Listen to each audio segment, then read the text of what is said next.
Hello my dear friends, you're in the Military with Summary channel, and today we will discuss the situation in the world on the 13th of August of 2026. Today we have a lot of very interesting updates, so let's start. And first let's talk about the conflict on the territory of Ukraine. During the previous 24 hours we received lots of very important updates, but probably the most important one we received right before we started making the video. According to information we have, Ukraine has proposed to Russia a mutual halt to strikes on civilian targets in the Black Sea. That was stated by Reuters. The proposal was conveyed to Moscow through a third party, but Kyiv has not yet received a response. So, summarizing everything, we can say that Ukrainians asked Russians to stop attacking vessels through the Black Sea, commercial vessels first of all, and Ukrainians asked the Russians to stop attacking the Odesa port infrastructure. I would like to remind you that this war, this logistic war, or the Black Sea war was started from the Ukrainian side. So they started attacking vessels and the ships of Russians through the Sea of Azov. Later they shift their focus to the Black Sea, and the attacks that we have seen since the beginning of July of 2026 were something like retaliation from the Russian side. And now we see that the Ukrainians are asking to stop this. They started, but they understand that they can't stop this by themselves. The question is whether the Russians are going to accept this. I'm not sure, but at least the Russians may accept this proposal or this deal, but not today. Not today, not tomorrow, but right after the export period of time ends. Ukrainian grain exports plummeted amid Russian military strikes on port infrastructure. In the first 12 days of August, Ukraine significantly reduced export volumes of key grain crops amid attacks on port infrastructure and disruption to sea roads. Wheat 175,000 tons compared to 759 tons a year earlier, a 4.3-fold decrease. Barley 37,000 tons, a 5.6-fold decrease compared to the same period of time last year. Corn 68,000 tons, a 2.7-fold decrease. And obviously this is just the beginning. If the Russians continue attacking the infrastructure, obviously this is just the beginning. Up to 90% of Ukrainian exports were previously shipped by sea. Decreased navigation safety and damage to port infrastructure have significantly reduced Ukraine's capacity to export agricultural products. So this is first of all the export problems the Ukrainians began suffering, and the next important thing is the deal, the military deal between the United States of America, Turkey and Ukraine. And according to this deal, if you remember, the Ukrainians wants to receive cluster munition ATACMS missiles from the territory of Turkey, and probably the only possible way how to do this is using the Black Sea, or maybe this is the position of Turkey. So this is another reason why the Russians most likely will not accept this deal right now, today, before the beginning of the Russian major offensive operation, right before the beginning of the parliament elections. Maybe right after the Russians will accept the deal during the winter period of time and so on. But when talking about the winter period of time, this is the moment when most likely the Ukrainians will not need this deal. As for the previous 24 hours, the Russians continued attacking the territory of the Odesa region. The sources reported, and more precisely the Minister of Defense of the Russian Federation reported, that the Russians attacked the port of Chornomorsk. Fuel storage tanks and port infrastructure facilities used for unloading and sorting military cargo was damaged. At the port of the city of Odesa, bulk carrier carrying military equipment equipped with electronic warfare systems and a tanker carrying fuel for the Ukraine armed forces was damaged, and so on. Furthermore, during the day, we received lots of updates that when talking about the Odesa region, lots of locomotives were damaged and destroyed. So, for example, this is the photo of the damaged locomotive in the Odesa region. So, as you can see in these pictures, the locomotive was badly damaged, probably destroyed. Furthermore, the Russians published a video where we can see how exactly the Russians were attacking trains and the locomotives through the territory of the Odesa region.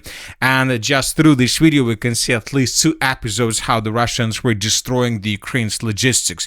So as you can see, the Russians are focused on this region, trying to cut the Odesa region from the mainland and to halt attacks, mutual attacks in the area of the Black Sea. Probably is not something that the Russians are interested. Maybe the Russians will accept the deal, but this must be a wider deal, not just the deal not to attack the territory of Odesa, but a deal where the Ukrainians will promise that they will not attack the territory of Crimea and the Crimean infrastructure, and maybe then the Russians will accept this deal. Once again, as for the previous 24 hours, the Russians were attacking logistics, vessels, infrastructure, the Russians were attacking gas stations, and the Russians were attacking port infrastructure also along the river of Danube. So this is the situation in this area. Let's wait and see what is the Russian response will be, but something tells me that the Ukrainians, the Russians will probably deny or reject this proposal, or they will accept this proposal, but much after, much later. Now let's move further and let's discuss more statements made by the President of Ukraine, Zelensky. Zelensky stated that Ukraine needs 5% of its Patriot missile stockpile to survive the winter and 10% to fully defend itself against ballistic missiles. In an interview with CNN, Zelensky stated that Ukraine needs significantly more Patriot interceptor missiles to protect its airspace during the upcoming winter. According to Kyiv needs about 5% of the US Patriot missile stockpile to simply survive the winter. To fully close Ukrainian airspace to Russian ballistic missiles, Zelensky said about 10% of the US stockpile would be required. So every time when Zelensky start talking about missiles, about Patriot systems, this means that the Russians most likely finished preparation before the next massive attack. So we believe that in coming 42 or 72 hours, the Russians will attack the territory of Ukraine, and most likely using once again dozens of missiles. Another important article: recently Ukraine submitted new proposal to the United States regarding the peace process, according to Zelensky. But this article, by the way, was published this morning, and this evening we received another article about about strikes in the Black Sea in the area of Odesa. So probably these 2 articles are about the same thing. He said that as for this proposal, the United States rejected this idea, concerning this idea probably without any chances to be accepted by both the Russians and the Ukrainians. Another important thing is that a crisis is brewing on the territory of Ukraine, and we are talking about business. We're not talking about military, we're not talking about a political crisis, we're talking about business crisis. Russia is disrupting the logistics of Ukrainian business. Dairy products, meat and cigarettes are disappearing from shelves. Strikes on Ukrainian warehouse infrastructure are seriously disrupting the supply of goods, report RBK Ukraine. Since the beginning of the special military operation, approximately 1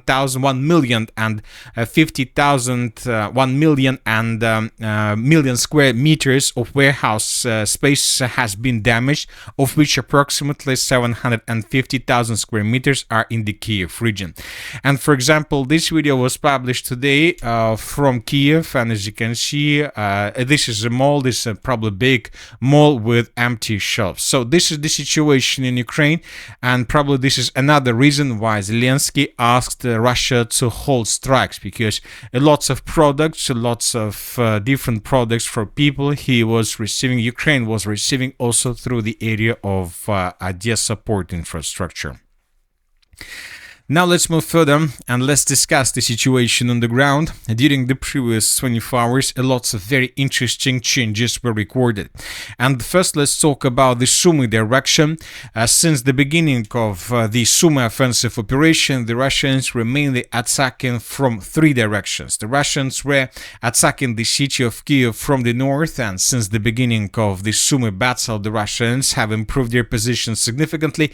Basically, the Russians answered the second second defense layer of the city of Sumy, and the Russians continue developing their position there. The Russians entered the Sumy big forest, and this is a very important situation because the Russians right now are well protected against Ukrainian drones. The second offensive operation is taking place to the east of the city of Sumy, and since the beginning of this offensive operation, the Russians managed to take on the complete control at least 3 big towns in this area: the town of Magritsa, the town of Zapsili, and the town of Miropolye. When summarize these 3 towns, we can say that the Russians are able to concentrate thousands of troops through this territory, which means that when talking about this direction, this is probably the easiest direction for Russians to continue advancing, and the Russians entered also the big forest of Sumy.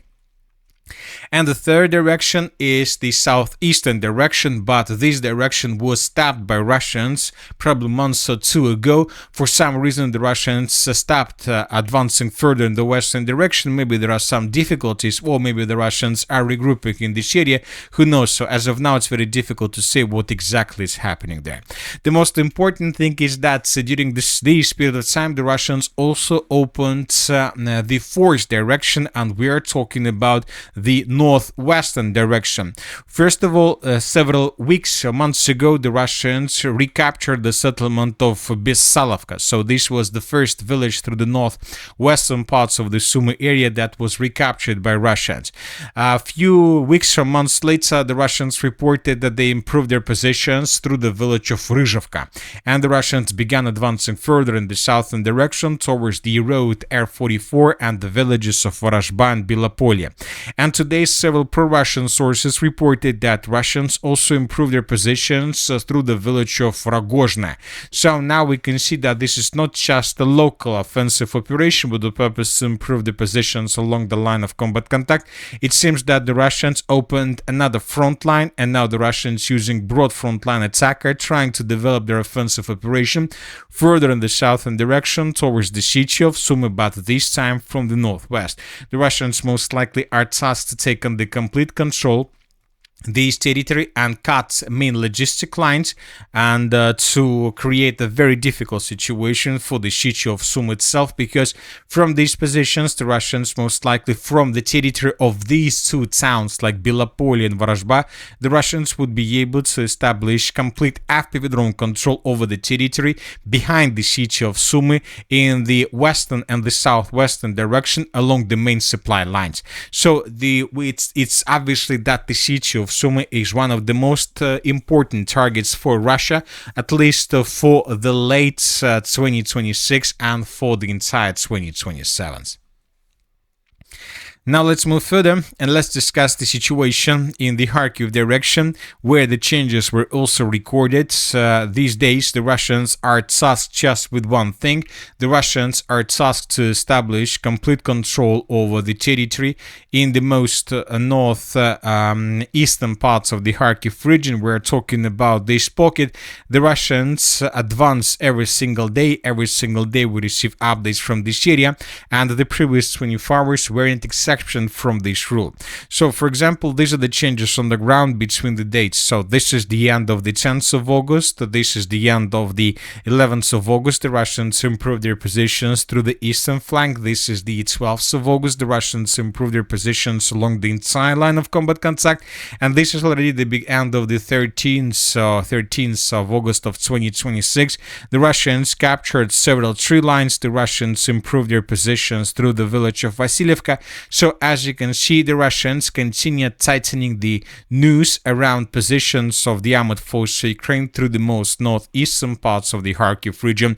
There are just 4 villages in this area. We're talking about this belt of settlements in the most northeastern parts of the Kharkiv region: the village of Chorne, Nefedovka, Blagodatne, and Vasilievka. If these 4 villages fall, then the Russians will encircle the contingent of the armored forces of Ukraine through the entire northeastern parts of the Kharkiv region, with probably hundreds of soldiers of the armored forces of Ukraine. At the same time, the Russians continue bombing and attacking positions of the armored forces of Ukraine to the south of the possible cauldron, trying to soften defenses of the armored forces of Ukraine. Now let's move further and let's discuss the situation through the Slaviansk-Druzhkivka direction. Once again, as we discussed during the previous video, in coming days we expect that the pro-Ukrainian sources will report about results of the Ukrainian counteroffensive operation to the north of the city of Lyman. So we expect that in coming days, additional changes on the ground could be revealed in this area in Ukrainian favor. But as of now, we have nothing. The Ukrainians just during the previous 24 hours reported about additional changes on the ground through the Ivanovka direction. We have already discussed this, but according to different sources, and according to my opinion, in coming days we might receive updates about this territory as well. As for the city of Druzhkivka, the Russians improved their positions during the previous 24 hours. According to different sources, the Russians captured the settlement of Petrivka to the southwest of the settlement of Druzhkivka, and these are the changes on the ground between the previous 3 days. This is the end of the 11th, this is the end of the 12th, and this is the end of the 13th of August of 2026, and the Russians improved their positions through the settlement of Alexeyevo-Druzhkivka. As you can see, the Russians improved their positions through the settlement of Osikova and through the southern parts of the settlement of Alexeyevo-Druzhkivka. Right now, the Russians are tasked to get as close as possible to this territory and basically to cut the northern and the southern parts of the settlement, and this will allow the Russians to fight with every single part of the settlement separately. So this is exactly what the Russians are trying to achieve. As of the end of the 13th of July of 2026, the Russians control up to probably 5 to 10% of the Alexeyevo-Druzhkivka agglomeration. Another important thing is that the Russians these days, according to different sources, also are trying to improve their positions between the cities of Bilopillia and Kramatorsk. And these are the changes on the ground. We add additional gray zones, additional infiltration areas. The Russians approach the settlement of Kucheriv Yar from the south. The battle most likely begins. The Russians improve their positions towards the settlement of Hruzke, and the Russians answered the settlement of Novomykhailivka, and currently up to 50 or even more percent of the settlement of Novomykhailivka is already in the gray zone. So the Russians continue advancing, trying to maintain the line between the settlement of Bilopillia and the southwestern parts of the settlement of Druzhkivka. So most likely we will see this offensive operation even before the beginning of the major battle for the settlement of Druzhkivka. The Russians will try to improve their positions in the northern direction, trying to get as close as possible to the main logistics and the main supply lines of the city of Kramatorsk, and basically to get the city of Kramatorsk from behind. So this offensive operation might be very, very dangerous for the armed forces of Ukraine, and we see that the Russians are moving and are trying to develop this direction every day. As for the Zaporozhye-Ivanovka direction, during the previous 24 hours, as we discussed, the map has been adjusted significantly. These are the changes on the ground between the dates. Pro-Ukrainian sources reported, published a video with hundreds of flags, dozens of flags raised through this area. Later, this information was confirmed by the President of Ukraine, Zelensky, and later this information was also confirmed by pro-Russian sources that this pocket was completely recaptured by the armed forces of Ukraine. Furthermore, we have videos published by Russian sources where we can also see assault groups of the armed forces of Ukraine trying to cross the river of Volchi with the purpose to continue offensive operation in this area, and how the Russians were attacking these forces with FPV drones. So Ukrainians continue counteroffensive. As for this area, the most important update according to pro-Ukrainian sources is that the Ukrainians are not going to stop, and that despite the fact that the President of Ukraine, Zelensky, announced the end of the operation, we received a report that the Ukrainians continue counteroffensive, that they crossed the river of Mokri Yaly and entered the village of Kamar from the west. So the second battle for the village of Kamar begins, and might be a very dangerous situation for the Russian side. As for the Orekhov and Zaporozhye directions, during the previous 24 hours we haven't received anything special.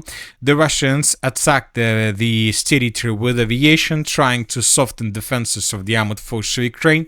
Now the most important thing, that's the situation where the Ivanovka direction was something that the Russians haven't discussed since the beginning of this situation.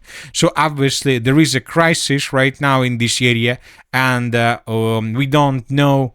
The Russian sources, the Russian military experts haven't discussed the situation. So which means that the Ukrainians had possibilities to continue developing this counteroffensive operation, because if pro-Russian sources began discussing a crisis through the territory of this pocket, then of course the Minister of Defense of the Russian Federation and the Commander-in-Chief of the Armed Forces of the Russian Federation would be forced to react, would be forced to send additional reinforcements and reserves to stabilize the situation. So that is why this counteroffensive operation from the Ukrainian side was carried out under very big secret. And the Russians, of course, despite the fact that they saw the situation, they didn't do anything, because while there is no crisis, while there is no scandal in this area, so that is why there is no need to send additional forces for stabilization. But due to the fact that this counteroffensive operation from the Ukrainian side was revealed, this forced the Russians to start reacting, to start sending additional reinforcements, reserves, and probably these reinforcements and reserves were also taken from the Orekhov direction. So which means that now the Russians would be forced to react to this counteroffensive operation, would be forced to begin their own counteroffensive operation with the purpose to recapture lost territories, which means that most likely the Zaporozhye, the main part of the Zaporozhye offensive operation, would be postponed for 1 or maybe 2 months, and most likely due to the situation the Russians would be forced even to postpone their offensive operation through the city of Orekhov itself.